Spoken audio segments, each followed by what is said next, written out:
Audio Jungle. Audio Jungle.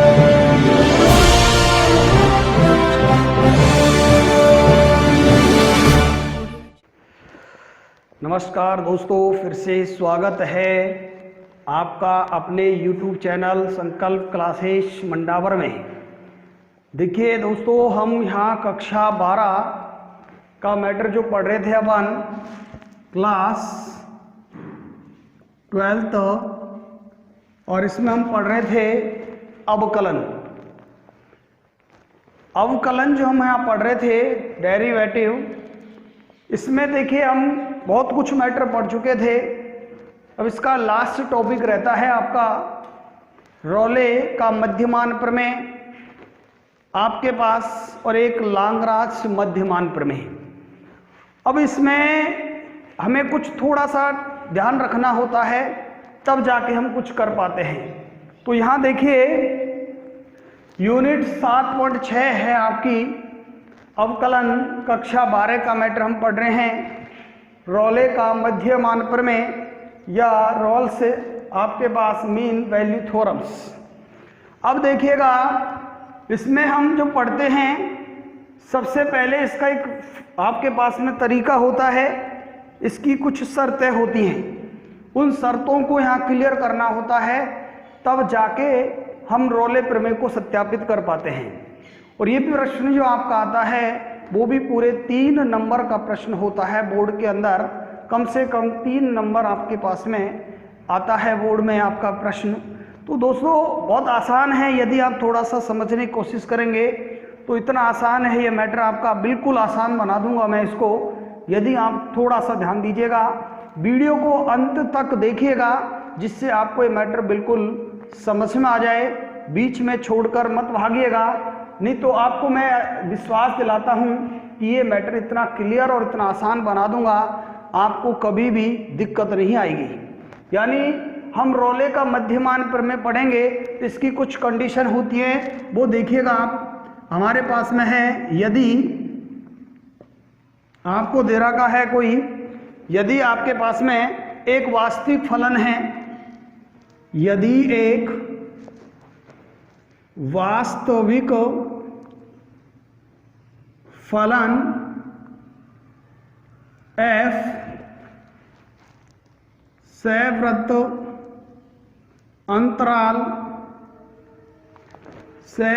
अंतराल A B में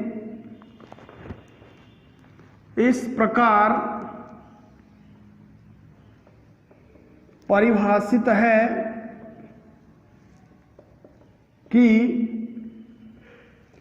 इसकी कुछ कंडीशनें होती हैं। यानी आपका वास्तविक फलन है कोई f, और वो सवृत्त अंतराल बोले तो बड़ा कोष्ठक आएगा आपका, और विवृत्त अंतराल बोले तो छोटा कोष्ठक आएगा। सवृत्त अंतराल ए बी में इस प्रकार परिभाषित है कि नंबर 1 आपके पास में आ जाए, यदि f सवृत्त अंतराल ए बी में संतत हो, सवृत्त अंतराल ए बी में संतत हो। सेकंड होता है, यदि f विवृत्त अंतराल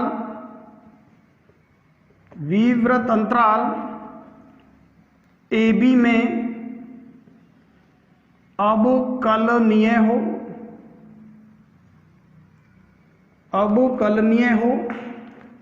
थर्ड होता है आपका F A equal to F B हो, तब विवृत्त अंतराल ए बी में कम से कम, तब विवृत्त अंतराल ए बी में कम से कम एक बिंदु सी इस प्रकार विद्यमान हो कि आपके पास F dash C equal to 0, जहां C equal to A B. यानी दोस्तों जब भी आपको रोले प्रमेय सिद्ध करना है तो ये कंडीशन लगानी है। यदि इन शर्तों की वो पालना करता है सवाल, तो आपके पास में रोले प्रमेय सत्यापित होगी। इनमें से 3 शर्तें हमको निकालनी है। सबसे पहले सेवरत अंतराल ए बी में आपको संतत निकालना होगा।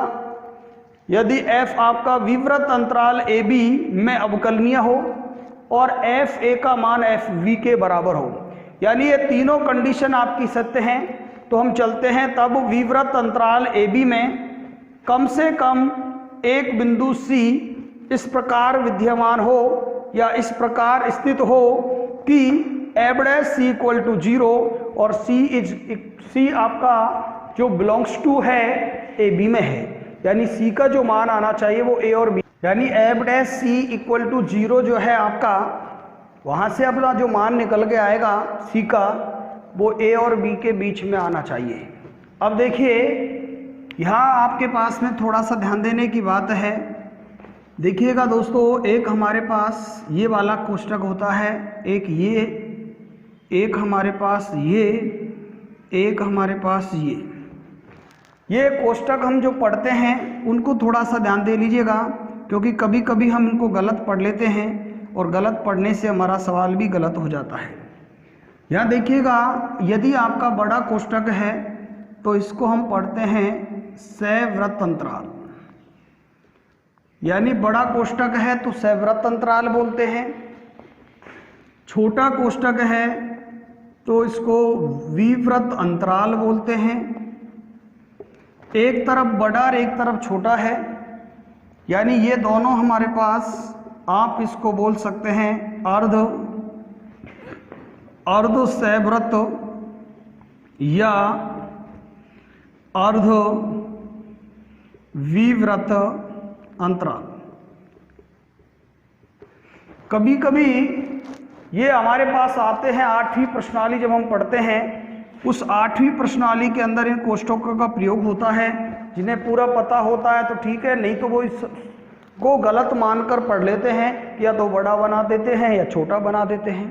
तो ये गलती हमें नहीं करनी है। यदि बड़ा कोष्टक है तो सैवृत अंतराल पढ़ा जाता है, दोनों तरफ छोटा कोष्टक है तो विवृत अंतराल पढ़ा जाता है। एक तरफ बड़ा कोष्टक एक तरफ छोटा कोष्टक तो अर्ध सैवृत कह सकते हैं या अर्ध विवृत कह सकते हैं। एक तरफ बड़ा कोष्टक एक तरफ छोटा कोष्टक, यानी एक तरफ छोटा एक तरफ बड़ा, पहली कंडीशन पे दूसरी पे कैसे भी हो तो अर्ध विवृत बोल सकते हैं या अर्ध सैवृत बोल सकते हैं। इनका मतलब क्या होता है वो आप देख सकते हैं। जैसे आपको दे दिया है 2 5 2 5, सब में आपको 2 5 दिया हुआ है। अब आप इनकी कंडीशन देखें तो कैसे मान होता है इनके अंदर। देखिए सैवृत का मतलब होता है इसके सिरे वाले मान भी शामिल होते हैं। देखो इसके बीच में क्या आएगा हमारे पास में 3 और 4, यानी आप देख सकते हो दोस्तों 3 और 4 तो प्रत्येक में आएगा ही आएगा। 3 और 4 तो प्रत्येक में आएगा आपका, कोई से भी आप लेके चलें 3 और 4 तो सब में आएगा। सैवृत अंतराल विवृत अंतराल कैसा भी आ जाए, इनके बीच वाला मान तो सब में आता है। लेकिन यदि हमारा सैवृत अंतराल है तो दोनों सिरे वाले मान भी आते हैं, यानी 2 3 4 5 आएगा। यदि हमारा विवृत अंतराल है तो मात्र बीच वाले आते हैं, 2 से बड़ा 5 से छोटे वाले मान आते हैं, बाकी कोई मान नहीं लिखा जाता है। जिस तरफ बड़ा कोष्टक होता है उसका मान आता है आपका 2 आ जाएगा इधर, 2 3 4 आएगा, लेकिन ये नहीं आएगा इधर से। जिस तरफ बड़ा कोष्टक है उस तरफ का मान भी लिखा जाएगा, जिस तरफ छोटा कोष्टक है उसका मान नहीं लिखा जाता है। यहाँ पर छोटा है इसलिए नहीं लिखेंगे, और यहाँ जो मान आएगा इधर 5 की तरफ बड़ा है तो आपका 3 4 5 आएगा। तो ये प्रत्येक कोष्टक का एक अलग तरीका होता है, इसलिए हमें ध्यान देना है। दोनों तरफ यदि आपके पास में बड़ा कोष्टक दिया हुआ है उसे सैवृत अंतराल पढ़ना है। यदि दोनों तरफ छोटा कोष्टक दिया है विवृत अंतराल पढ़ना है। एक तरफ बड़ा और एक तरफ छोटा दिया है तो अर्ध सैवृत या अर्ध विवृत अंतराल पढ़ना है।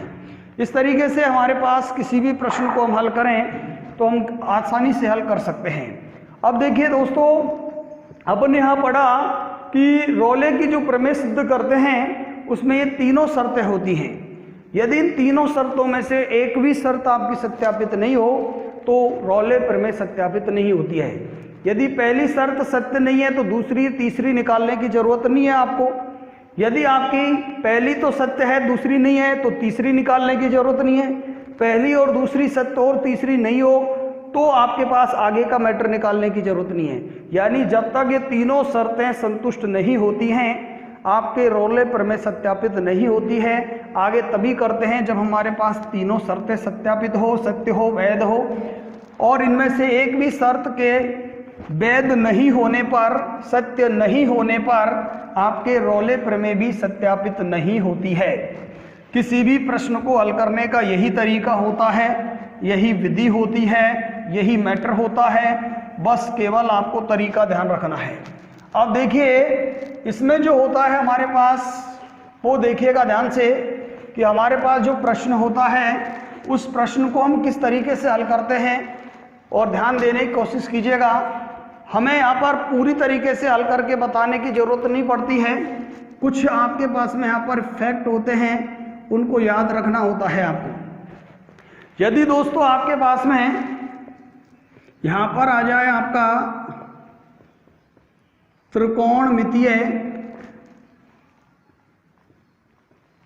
त्रिकोणमितीय फलन,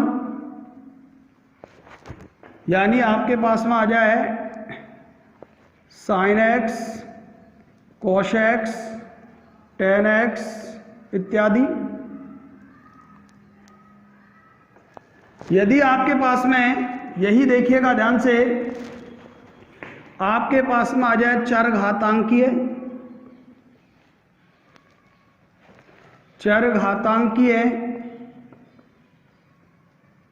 फलन, यानी आपके पास e की पावर x, ये आपके पास में आ जाए, या आपके पास में आ जाए देखिएगा ध्यान से, या इसको अपन a की घात x लिख सकते हैं।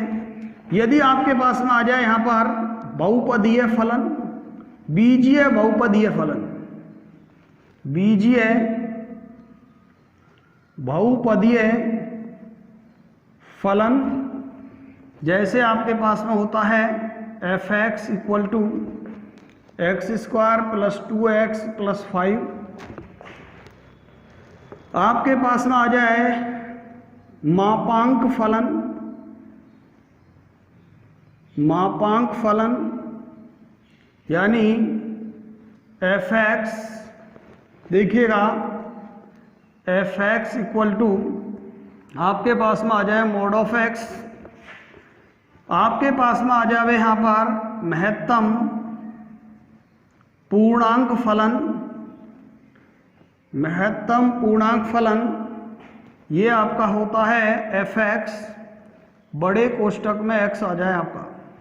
तो ये आपके पास में ध्यान रखना होगा, त्रिकोणमितीय फलन, चरघातांकीय फलन और बीजीय फलन। और ज़्यादातर हमारा जो प्रश्न आता है बोर्ड के पेपर में वो इन तीनों पर ही आधारित आता है, और अब तक तो जो आया है वो ज़्यादातर बीजीय फलन पर ही आधारित फलन आपका प्रश्न आता है बोर्ड में। त्रिकोणमितीय फलन आता है वो आपके पास प्रत्येक वास्तविक संख्या पर आपका ये संतत और अवकलनीय होता है, हमें निकालने की जरूरत नहीं होती है। चरघातांकीय फलन भी प्रत्येक वास्तविक संख्या के मान पर संतत और अवकलनीय होता है। बीजीय बहुपदीय फलन भी प्रत्येक वास्तविक संख्या पर संतत और अवकलनीय होता है। हमें मात्र 2 लाइन लिखनी है, सव्रत अंतराल में संतत है और विव्रत अंतराल में अवकलनीय, निकालने की जरूरत नहीं है। ये होता है तब जाके हमें निकालने की जरूरत होती है। मापांक जो फलन होता है हमारा, मॉड वाला जो फलन होता है दोस्तों हमारे पास, ये मॉड वाला फलन है वो प्रत्येक पूर्णांक पर संतत तो होता है परंतु अवकलनीय नहीं होता है। ये संतत तो है परंतु अवकलनीय नहीं होता है। और महत्तम पूर्णांक फलन आ जाए तो ये ना तो संतत होता है और ना अवकलनीय होता है। यानी ये जब आ जाए आपके तो आपको देखते ही प्रश्न आपको हल करना ही नहीं है, सीधा ही लिख देंगे दिया गया फलन संतत नहीं है इसलिए रोले प्रमेय वैध नहीं है, दिया गया फलन अवकलनीय नहीं है, इसलिए रोले प्रमेय वैध नहीं है, सत्यापित नहीं है, आगे कुछ भी हल करने की जरूरत नहीं है। यदि आपका महत्तम पूर्णांक फलन आता है या आपके पास में मापांक फलन मॉडुलस वाला आता है या महत्तम पूर्णांक यानी बड़े कोष्ठक के अंदर मान आता है, तो हम इसमें सीधा लिख सकते हैं ये महत्तम पूर्णांक फलन ये तो आपका है संतत है परंतु अवकलनीय नहीं होता है, अवकलनीय नहीं। ये हमारे पास में होता है ना संतत होता है, ना संतत व ना ही अवकलनीय प्रत्येक पूर्णांक पर। यानी आपके पास प्रत्येक पूर्णांक पर कोई भी मान आपका लिया जाए, प्रत्येक पूर्णांक मान आपका होता है, उस मान पर ना संतत ये संतत होता है परंतु अवकलनीय नहीं होता है, और ये संतत भी नहीं होता है और अवकलनीय भी नहीं होता है। तो हम देखते ही हम सवाल को लिख सकते हैं। तो हमारा सवाल बनता है या तो त्रिकोणमितीय फलन पर या चरघातांकीय फलन पर या बीजीय बहुपदीय फलन पर, और ज़्यादातर 99% जो सवाल आता है आपका वो बीजीय फलन पर आधारित आता है। तो देखिएगा इस तरीके के प्रश्न हम देखें, आपके बुक के प्रश्न देखिएगा और समझने की कोई कोशिश कीजिए। बहुत आसान तरीका है आपका, हम प्रत्येक प्रश्न को बहुत आसान तरीके से हल कर सकते हैं। देखिएगा ध्यान से और समझिए, प्रश्न देखिएगा आपका कि हम किस तरीके से रोले प्रमेय को सत्यापित करते हैं। देखिए आपके पास प्रश्न देखिएगा हमें दिया हुआ है। देखिए अब हम क्वेश्चन लेके चलते हैं। यदि f(x) बराबर x² + 2x माइनस का 8 x बिलोंग्स टू -4 2 है तो रोले के मध्यमान प्रमेय को सत्यापित कीजिए। देखिएगा क्या करना होता है, अपन को हल करते हैं। आपको दे रखा है f(x) = x² + का 2x माइनस का 8 x बिलोंग्स टू आपको दे रखा है -4 2। देखिए सबसे पहले नंबर 1 लिखेंगे अपन, यहाँ f(x) बीजीय, यहाँ f(x) आपका आ गया है बीजीय बहुपदीय फलन है, इसलिए सहव्रत अंतराल -4 2 में संतत है।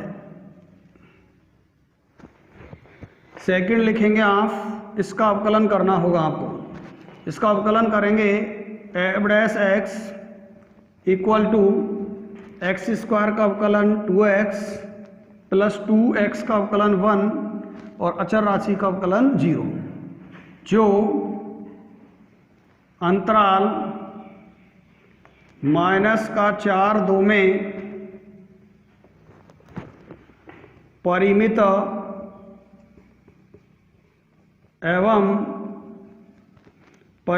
एवं विद्यमान है, इसलिए विव्रत अंतराल -4 2 में फलन अवकलनीय है।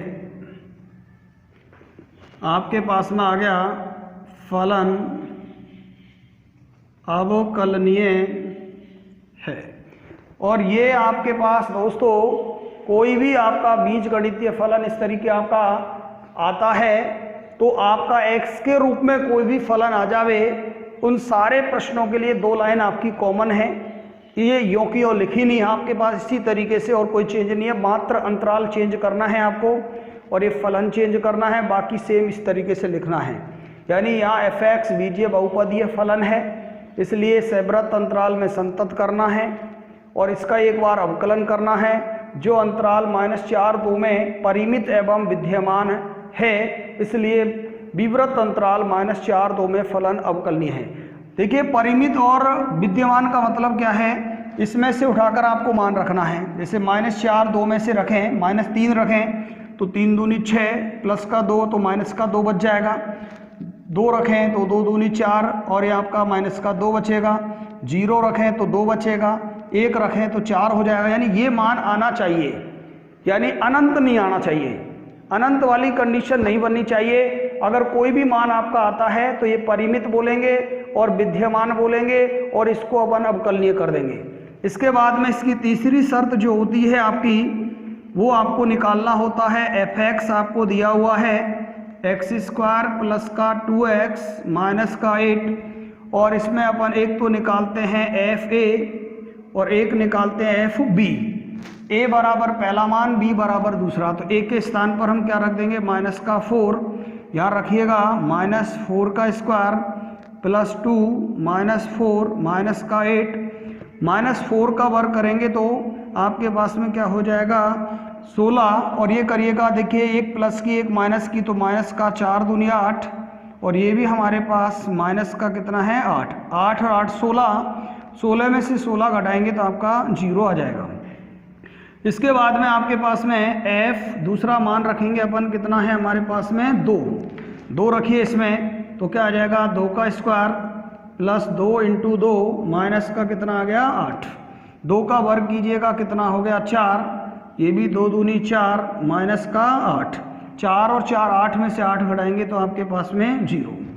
और मैंने आपसे कहा था आपकी शर्त यही होती है, क्योंकि आपके पास में आना चाहिए f-4 = f2, यानी ये दोनों मान आपके पास में बराबर आने चाहिए। तो हम कह सकते हैं इसकी तीनों शर्तें संतुष्ट होती हैं। तो हम बोलेंगे यहाँ पर अतः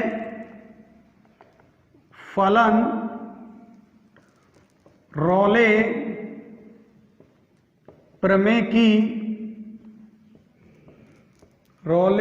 की तीनों शर्तों को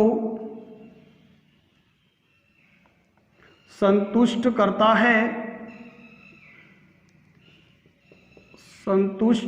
है, तब हम लिखेंगे यहाँ पर विवृत अंतराल -4 2 में कम से कम एक बिंदु C इस प्रकार स्थित है कि f'(c) = 0, यानी f'(c) = 0 करेंगे, f'(x) के स्थान पर c रख दीजिए तो ये 2c + 2 और बराबर 0, इसलिए आपके पास में आ जाएगा 2c + 2 = 0। इसमें जहाँ भी x था वहाँ पर c रख दिया है और ये आ जाएगा 2c = -2 और c बराबर -1 और ये बिलोंग करना चाहिए -4 2 में, और इसी के बीच में आ रहा है क्योंकि इसमें -3 भी आएगा, -2 भी आएगा, -1 भी आएगा, 0 भी आएगा, +1 भी आएगा, तो इसके बीच में मान आना चाहिए। तो हम लिख सकते हैं अतः रोले का मध्यमान प्रमेय सत्यापित है, अतः रोले का मध्यमान प्रमेय सत्यापित है। इस तरीके से आपका प्रश्न होता है और आपको पूरे 3 नंबर प्राप्त होंगे। और देख सकते हैं अपन नेक्स्ट प्रश्न देखिएगा, अपन देख सकते हैं आगे प्रश्न देखिए दोस्तों नेक्स्ट प्रश्न देखते हैं। यदि f(x) बराबर x² + 5x प्लस का 6 x बिलोंग्स टू -3 -2 है तो रोले के मध्यमान प्रमेय की सत्यता की जांच कीजिए। तरीका वही होगा, देखिए हल करेंगे तो आपके पास में ध्यान दीजिएगा, मैंने कहा था कितने भी प्रश्न कर लेना, सारे प्रश्नों का एक ही तरीका है। आपको दे रखा है फलन f(x) बराबर x² + 5x + 6 आपको दिया हुआ है x बिलोंग्स टू -3 -2। अब देखिए तरीका वही है, हम सबसे पहले लिखेंगे नंबर 1, यहाँ f(x) आपके पास में आ गया, यहाँ f(x) बहुपदीय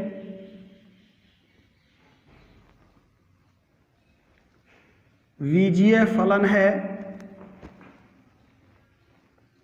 बीजीय फलन है, इसलिए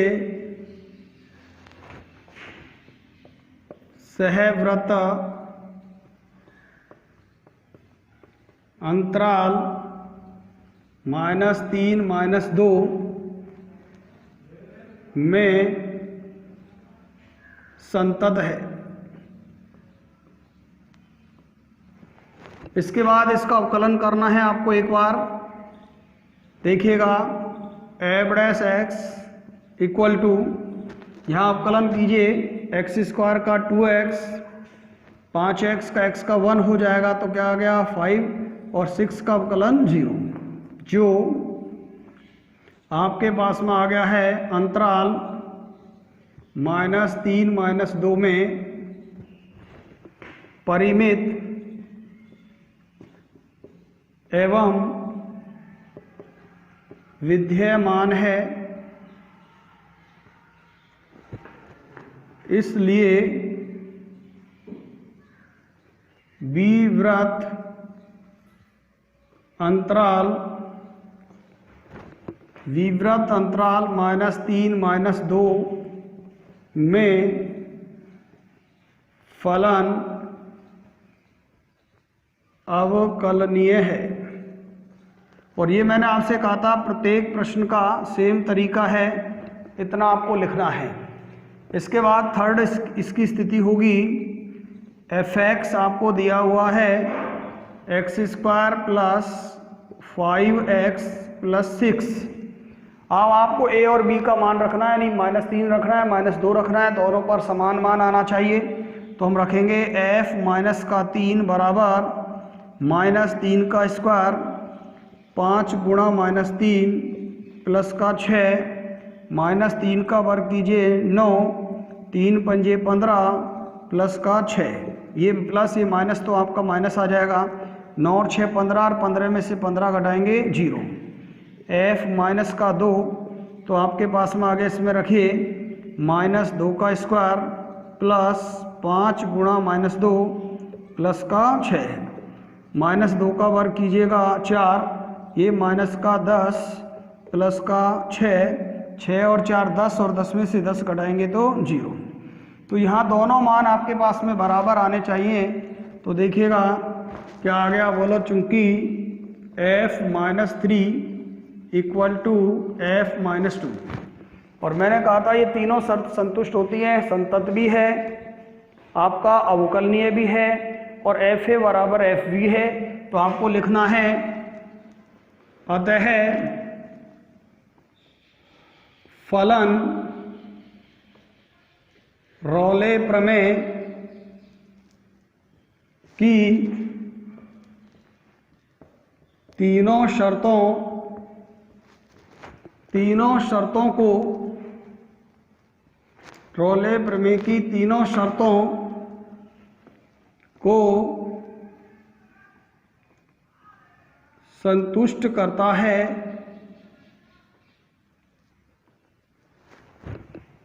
तीनों शर्तों को संतुष्ट करता है, तो आपको लिखना है, तब आपके पास में आ जाएगा विवृत अंतराल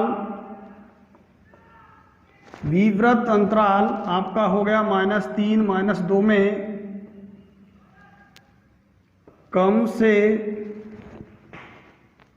कम एक बिंदु C इस